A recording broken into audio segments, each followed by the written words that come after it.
नमस्कार मंडळी, श्री स्वामी समर्थ। आज आपण गोदावरी आरती किती वाजता असते आणि त्याचं काय महत्त्व आहे ते आपण या व्हिडिओमध्ये बघणार आहोत, म्हणून व्हिडिओ शेवटपर्यंत पाहत राहा।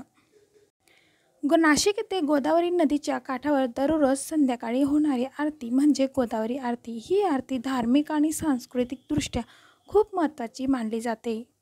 नाशिक पंचवटी येथे गोदावरीच्या काठावर होणाऱ्या या आरतीत मोठ्या संख्येने भाविक सहभागी होतात। गोदावरी आरतीची माहिती ही वेळ दररोज संध्याकाळी 7 ते 8 असते। नाशिकमधील पंचवटी रामकुंड येथे गोदावरी नदीच्या काठावर ही आरती होत असते। गोदावरी नदीच्या पूजनीय मानून तिच्या किनाऱ्यावर संध्याकाळच्या आरतीत भाविक एकत्र येतात। ही आरती धार्मिक आणि सांस्कृतिक परंपरा दर्शवते।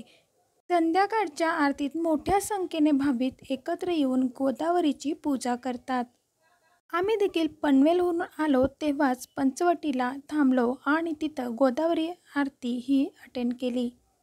पनवेलहून नाशिकवर आल्यानंतर आम्हाला खास करून ही आरती अटेंड करायची होती, म्हणून आम्ही दुपारी काही स्थळ अटेंड केले, सगळं बघून घेतलं आणि त्यानंतर संध्याकाळी पंचवटीला आलो।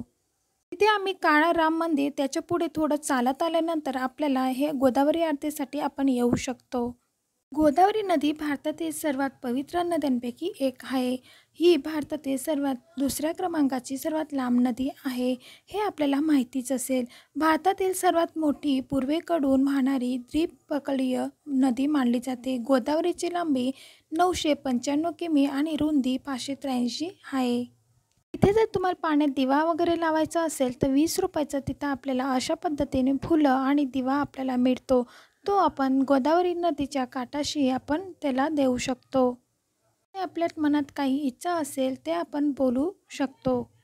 इथं हे विकण्यासाठी भरपूर लेडीज बसलेले असतात। ₹20 रुपयालाही आपल्याला दिवा मिळत असतो। तुम्ही कधीही नाशिकमध्ये गेले तर तुम्ही नक्कीच गोदावरी आरती अटेंड करा, तुम्हाला खूप छान वाटेल। या आरतीसाठी तुम्ही खूप वेळ तुम्हाला द्यावा लागणार नाही, तर अर्धा तास जरी द्यायला तरी चालेल। नाशिक तुम्ही कधीही जाणार तर पंचवटीला नक्की भेट द्या। मंडळी नाशिकला बघण्यासारखं भरपूर काही आहे, तर तुम्ही नक्कीच एक ट्रिप करू शकता। 2-3 दिवस तुम्हाला नक्कीच लागतील। त्र्यंबकेश्वर आणि बाकी काही स्थळ तुम्ही बघू शकता। बघण्यासारखं तिथं छान असल्यामुळे तुम्ही राहू देखील शकतात। मंदिरांना भेट देऊन गोदावरी नदीकाठी संध्याकाळी आरामदायी फेरफटका मारा। नदीच्या पलीकडे मुख्य घाट, रामकुंड आणि लक्ष्मणकुंड आहे, जिथे सर्व यात्रेकरू पवित्र स्नान करतात। घाटाच्या अगदी शेजारी सुंदर सजवलेले स्टॉल आहेत। तिथे चांदी आणि पितळापासून बनवलेल्या देवदेवतांची मूर्ती, अगरबत्ती, पितळाचे भांडे, चंदनाच्या मण्याचा माळा, लहान धातूच्या घंटा, कापुराच्या गोळ्या इत्यादी विकल्या जातात। या भागात फेरफटका मारल्याने स्थायिकांना उपजीविकेला धर्म कसा आधार देतो याची उत्तम झलक मिळते। रामघाटावर संध्याकाळी चालताना साधी आरती करून तुमचा संध्याकाळचा फेरफटका मारा आणि नंतर मातीचा दिवा लावा, जेणेकरून तो गोदावरी नदीवर तरंगू शकेल किंवा तुम्ही तिथं विकत देखील घेऊ शकतात।